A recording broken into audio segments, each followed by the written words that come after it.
Donc, dans cette deuxième vidéo, nous allons aborder la modélisation de l'architecture par la méthode numérique des isovistes. La méthode numérique des isovistes, donc, qui fait suite un peu à la méthode des graphes justifiés, est justifiée en quelque sorte par l'analyse de certaines configurations et conformations architecturales. Par exemple, les plans libres, comme par exemple cette villa d'Oscar Niemeyer, ou des plans de bureaux paysagers dans lesquels la notion de convexité est plus ou moins floue, dont les limites sont plus ou moins floues. On retrouve aussi cette difficulté à caractériser des espaces traditionnels comme dans certains Médina ou Ksour par exemple. On a du mal à définir avec précision si l'espace c'est plutôt rue, plutôt place, des espaces tortueux, sinueux, etc. dans lesquels la notion de convexité, bien qu'elle soit existante, est un peu diluée, un peu aux frontières floues. Donc dans ces conditions, les chercheurs ont puisé dans les études fondamentales faites par Bénédicte, etc., par d'autres chercheurs en sciences géographiques, pour élaborer ce qu'on appelle le graphe de visibilité. Le visibilité graph analysis, qui est basé sur le concept d'isoviste. Le concept d'isoviste a été introduit la première fois par Bénédicte en 1979, qui se base sur un ensemble de mesures analytiques des propriétés d'isovistes, donc appliquées pour décrire quantitativement des environnements spatiaux. On peut définir ainsi un isoviste, c'est un champ de vision, d'intervisibilité potentielle, c'est-à-dire le champ de vision donc qui couvre une zone quelconque. C'est l'aire ou la surface potentiellement accessible visuellement pour un observateur, par exemple situé à ce niveau-là, à 360 degrés ou de pi radian. Donc tout autour, c'est cette aire couverte par le champ visuel. Et donc, bien sûr, là où il y a un obstacle, ce champ visuel s'arrête. Donc cette aire est considérée comme étant un isoviste, c'est-à-dire un champ de vision, d'intervisibilité potentielle. Et cette forme de l'isoviste, elle varie lorsque nous nous déplaçons aussi bien en ville que dans un bâtiment, et donc définit un aspect important de notre expérience spatiale. Nous progressons dans l'espace, nous l'explorons à travers bien sûr notre vision, nos cinq sens, notre vision, notre oui, etc. Mais il est évident que la plupart du temps, les isovistes perçus constituent un sous-ensemble plus ou moins extensif du champ de vision potentiel maximal. C'est-à-dire chaque fois que nous progressons dans l'espace, à un moment t, à une distance x, s'offre à nous, donc notre expérience de l'espace se passe à travers un isoviste ou plusieurs isovistes, etc. Et donc, ce concept d'isoviste est à la base de ce qu'on peut appeler le graphe de visibilité. Donc, si l'isoviste concerne un point dans l'espace à un temps t, le graphe de visibilité concerne tous les points d'un espace à un temps t. Et comment construire un isoviste? Donc, la construction de l'isoviste est relativement simple. Donc, nous commencerons par exemple ce plan virtuel. Ici en numéro 1, nous allons discrétiser l'espace. J'ai toujours eu difficulté avec ce mot, discrétisation.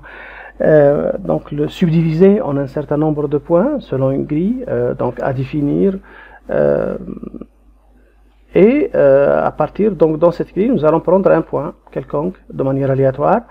Et à partir de ce point, donc nous allons définir un champ visuel, un champ de vision. Et dans ce champ de vision, nous allons dessiner notre isoviste. C'est en 5, nous avons notre isoviste. C'est un isoviste. Et si nous changeons de position, par exemple à ce niveau-là, nous allons découvrir un autre champ isoviste, bien entendu. Et ainsi de suite, nous allons nous allons couvrir donc cette grille d'isovistes jusqu'à la couvrir totalement. Et donc, une fois que nous avons dessiné tous les isovistes de la grille, nous obtenons le VGA, qui est le Visibility Graph Analysis, et qui est l'analyse de l'ensemble des isovistes d'un système spatial. Et donc cette notion est très importante, elle est à la base de ce qui va succéder à la théorie du graphe justifié, à la méthode du graphe justifié, et elle est surtout applicable pour des systèmes spatiaux ouverts aux frontières floues, comme par exemple les œuvres maîtresses de l'architecture moderne, comme le pavillon de Barcelone, par exemple ici, de Mies van der Rohe, comme les œuvres d'Oscar Niemeyer, comme les œuvres des maîtres modernes en général, etc. Mais aussi comme certaines œuvres traditionnelles, comme certains bureaux paysagers, comme des entités urbaines, des espaces urbains, etc. Donc le graphe de visibilité peut être appliqué à l'analyse de n'importe quel système spatial, qu'il soit architectural ou urbain.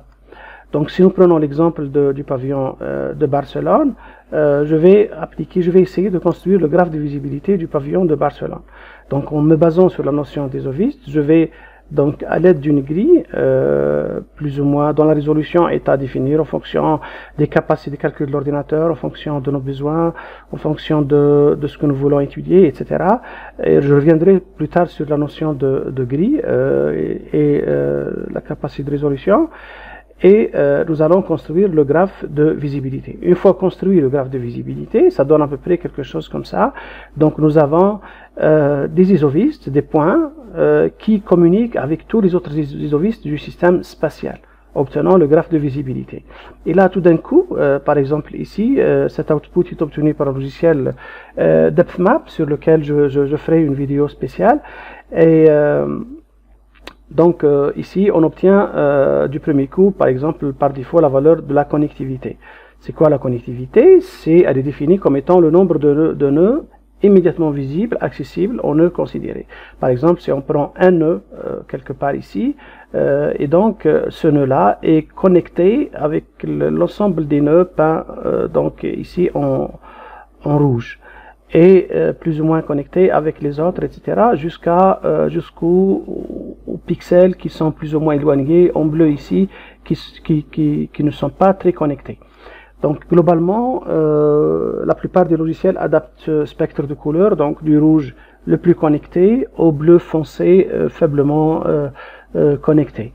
Ici donc, nous avons dans ce plan, nous n'avons plus des espaces convexes reliés uniquement par des relations de perméabilité ou de visibilité directe, mais le plan est subdivisé en petits morceaux, en petites entités, en petits carrés, et donc chaque petit carré, on lui calcule donc tous les autres petits carrés du système spatial auxquels il accède visuellement. Et ça c'est très important parce que par la suite il y a beaucoup de propriétés qu'on peut définir, et ces mêmes propriétés conditionnent notre expérience de naviguer dans l'espace, etc. Certaines zones sont plus ou moins donc accessibles, d'autres le sont moins, etc. Donc notre expérience de l'espace, effectivement, elle dépend beaucoup des propriétés qui vont sortir de l'analyse du graphe de visibilité. Par exemple ici, une autre mesure définie par les chercheurs, donc ils sont nombreux à avoir défini ces mesures, mais donc nous citerons peut-être à titre d'exemple Feu, Alasdair Turner, Penn, etc. Donc la plupart des chercheurs sont de l'UCL, du University College de Londres, de la Bartlett School, etc., qui ont travaillé sur ces modèles, et qui à partir donc de la notion d'isovistes de Benedict ont élaboré les Visibility Graph Analysis. Et donc par exemple ici la mesure du clustering coefficient, donc la tendance à créer des clusters. La tendance, moi je l'ai traduite par coefficient de compacité, mais je ne sais pas si cette traduction est bonne. Ça donne une idée de la propension des espaces à se regrouper, à créer un cluster. Ça se rapproche un peu de la notion de convexité qu'on a vue auparavant.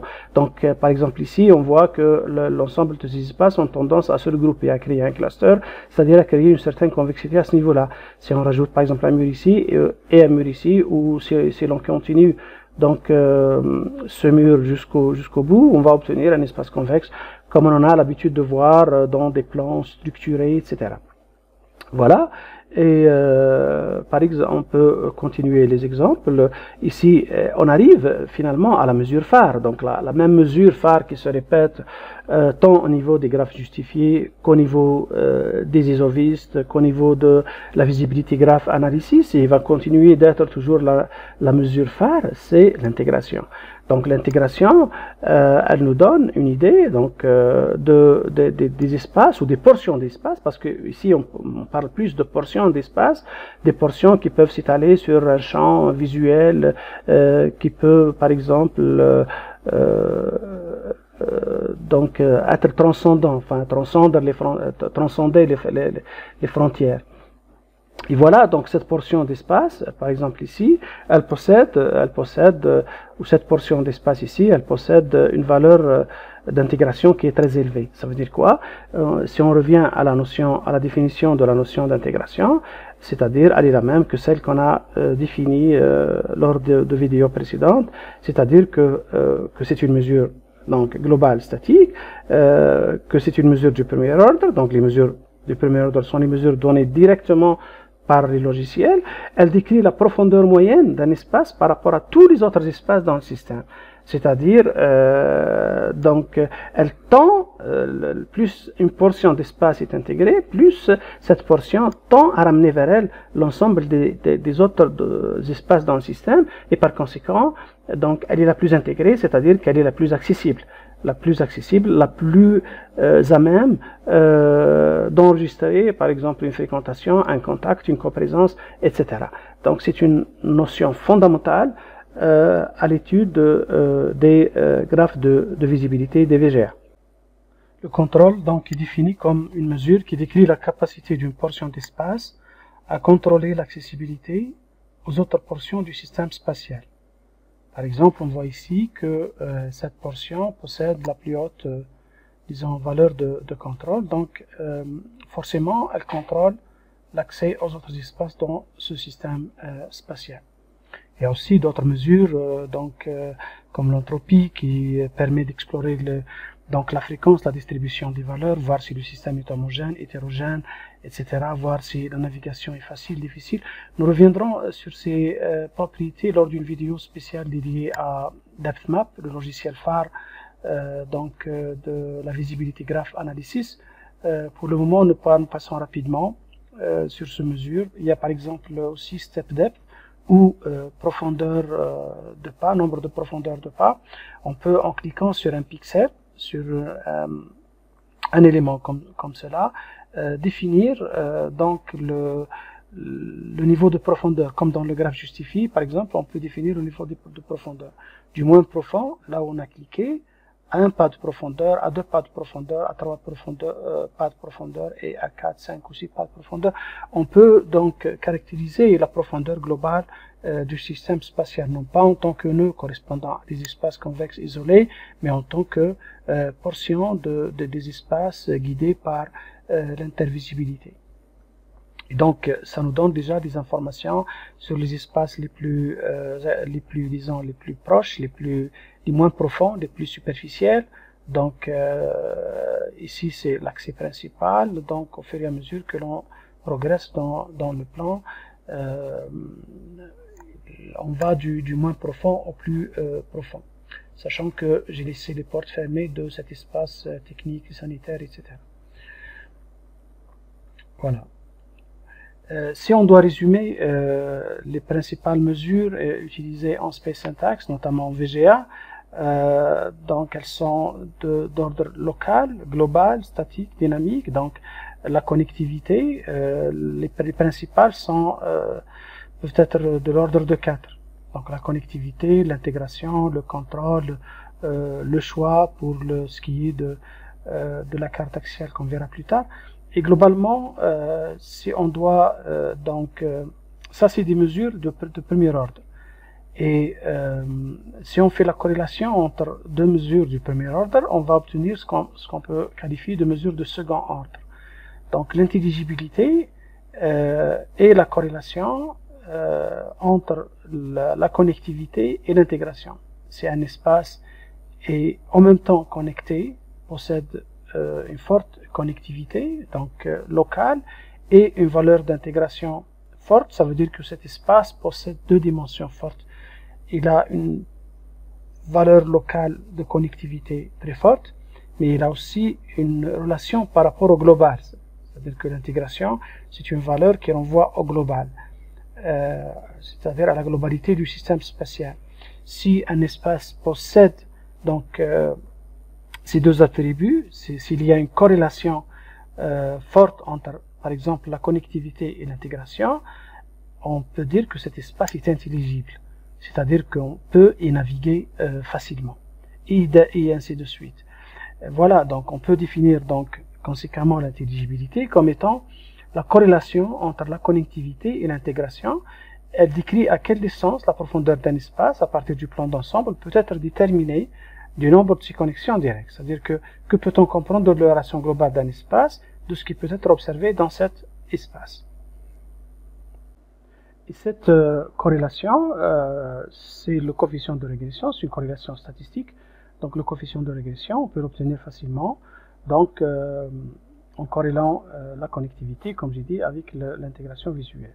Logiquement, le nuage de points des différentes valeurs devrait se regrouper autour de cette droite, donc définie par l'équation y est égale à x plus b. Et un coefficient, sachant que le coefficient R2 de régression, il est compris entre 0 et 1, comme tout le monde le sait. Et donc, comme dans ce cas, une valeur de 0,86 donne une corrélation forte, signifie une corrélation forte, et donc une intelligibilité forte, et donc un plan assez intelligible. Les principales mesures, donc des mesures du premier ordre, connectivité, intégration, contrôle, choix. Je reviendrai sur le choix beaucoup plus au niveau de la vidéo consacrée à la carte axiale pour bien le définir. Des mesures du second ordre, intelligibilité, synergie, etc. Et les outils donc développés par différents laboratoires de recherche à travers le monde. Il y en a plusieurs, donc des méthodes manuelles, j'ai déjà parlé d'Agraph, c'est juste un petit logiciel, une petite application très sommaire mais assez utile. Des méthodes manuelles informatisées, donc pour l'axialité et la convexité qu'on verra en temps opportun. Et puis pour la VGA, c'est surtout le logiciel phare, c'est surtout DepthMap. Donc c'est ce logiciel qui me paraît le plus complet, le plus intégré, le plus homogène, et qui permet de construire des graphes justifiés assez bien faits. Voilà. Donc, pour illustrer tout ça, on va prendre un exemple développé par les chercheurs de l'UCL. Et donc, cet exemple concerne une galerie, donc la Tate Gallery de Londres, en Grande-Bretagne. Cette galerie possède toute une histoire, donc il y a eu une modélisation, donc les responsables de la Tate Gallery ont fait appel aux chercheurs de l'UCL, de l'aspect syntaxe, pour essayer de comprendre certains phénomènes de fréquentation, de comportement des visiteurs de la Tate Gallery par rapport aux attributs spatiaux de la Tate. Donc ça, c'est juste des outputs des différentes modélisations. À gauche, la modélisation par logiciel DepthMap, et à droite, donc l'enquête sur terrain qui permet de dessiner, de superposer différents itinéraires sur un fond de plan. Et avant d'expliquer tout ça, il faut revenir donc à la base, à l'essentiel. Donc cet exemple illustre l'opportunité d'utiliser la syntaxe spatiale en situation de projet, c'est-à-dire en évaluant différentes propositions avant d'entamer, avant d'en choisir une et de passer à la construction. Donc c'est ça aussi l'intérêt de l'aspect syntaxe, on peut l'utiliser en amont, donc dans le processus de conception architecturale, comme on peut l'utiliser en aval comme outil de recherche, etc. Donc elle peut servir différentes options. Et je disais que le musée Tate en Grande-Bretagne donc a décidé d'améliorer le plan du musée. Ça c'est le plan du musée initial avec donc ces anciennes salles. Et voilà, donc c'est l'ancienne galerie, les anciennes salles qui ont été construites. Déjà, L'idée était de concevoir une nouvelle aile, de rajouter une nouvelle aile. C'est pas celle-là, celle-là a déjà été rajoutée, donc des salles ici ont déjà été rajoutées. L'idée, ça c'est la boutique et le café, boutique souvenir, etc. Et puis il y a un terrain ici dans lequel les conservateurs ont eu l'idée donc de projeter une autre extension. Pourquoi cette extension? Bien sûr pour pouvoir abriter les œuvres d'art donc en leur possession, mais aussi pour régler un problème. Un problème qui a surgi après le rajout de cette extension. Les conservateurs se sont aperçus que finalement la fréquentation dans ces salles était vraiment limitée. La fréquentation continuait à être bonne dans les anciennes salles. La boutique on l'a cherché, le bookshop on l'a cherché, la cafette on l'a cherché, donc on peut qualifier ça d'attracteur, donc ça ne pose pas de problème pour les visiteurs qui demandent à visiter ces espaces, mais là où le visiteur, disons, entre guillemets, livré à lui-même, donc c'est un peu l'espace qui le guide, c'est l'œuvre d'art qui le guide, sachant que les œuvres d'art sont distribuées équitablement à travers toutes les salles, y compris cette nouvelle extension. Mais les conservateurs se sont rapidement aperçus que ces nouvelles salles ne sont pas aussi fréquentées qu'ils le souhaitaient. Et donc, pour les organisateurs, il s'agissait de faire d'une pierre deux coups, c'est-à-dire que régler le problème qui se pose de la fréquentation qui se pose à ce niveau-là, et puis rajouter une autre extension. Voilà. C'était ça l'objectif des organisateurs. Donc l'administration du musée a fait appel au Space Syntax Laboratory pour l'assister, ainsi que ses architectes Alias et Morrison, dans cette opération. Il s'agissait donc d'évaluer les trois propositions faites par les architectes pour en choisir la meilleure. Et l'équipe de Space Syntax ne s'est pas contentée des modélisations par logiciel, elle a aussi validé ses hypothèses par une enquête sur terrain en comptant le mouvement des pitons, en essayant de dessiner des itinéraires sur des formes de plan durant les 10 premières minutes, où vont les visiteurs qui pénètrent dans la galerie lors des 10 premières minutes.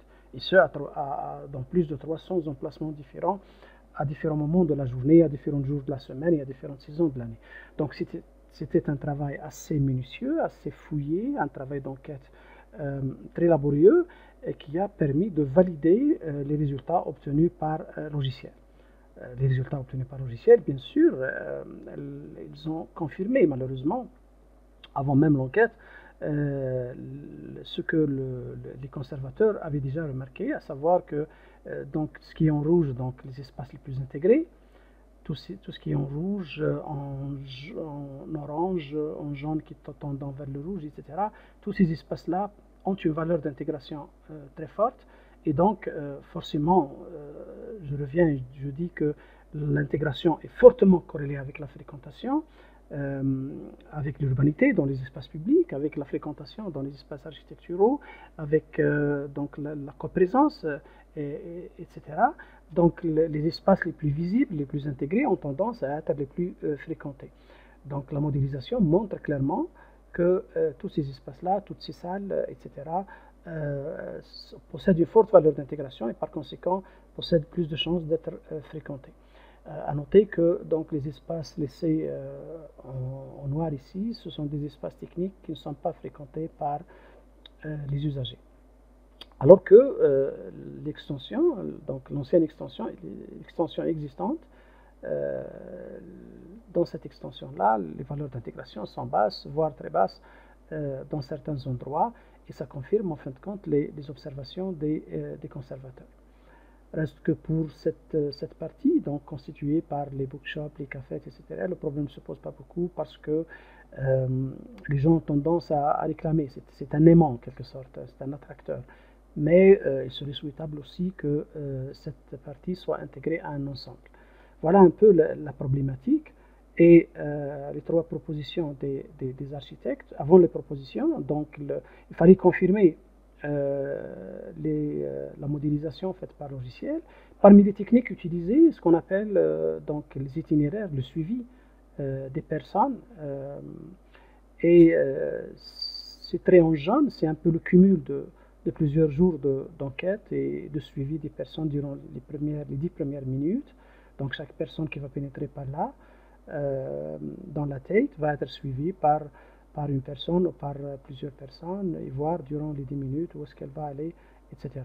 Et donc, une fois que l'ensemble des itinéraires dessinés sur fond de plan, on a superposé les différents itinéraires et on a obtenu ce résultat qui est assez éloquent, c'est-à-dire il tend à confirmer. Donc, on voit que certaines salles n'ont pas été du tout été pénétrées par les visiteurs, n'ont pas été visitées du tout. Et certaines salles ont été timidement visitées, puis bon, on semble avoir fait marche arrière ici, voilà. Donc la situation n'est pas très reluisante. Globalement, c'est ça. Et donc ça, c'est les deux, la modélisation par logiciel à droite et l'enquête, un des outputs de l'enquête à gauche.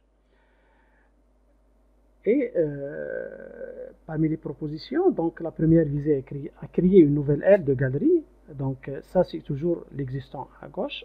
On a l'existant, E pour existant. Et puis la première proposition. Donc dans cette première proposition, les architectes ont essayé de régler le problème en rajoutant la nouvelle aile projetée, donc la nouvelle extension, de ce côté-là. Dans leur tête, c'était peut-être d'essayer de créer une liaison avec l'ensemble et de faire en sorte qu'il y ait une liaison donc, avec l'ensemble. Sauf que on voit que même les espaces les plus intégrés ici donc ont changé de couleur et deviennent du coup beaucoup moins intégrés. Et là, c'est encore pire, la situation vraiment a empiré à ce niveau-là. Et on voit que le système spatial globalement a diminué en intégration, en valeur d'intégration, et reste un système loin des aspirations des conservateurs. Dans la deuxième proposition, celle-là, donc la situation s'est améliorée, donc la nouvelle extension a été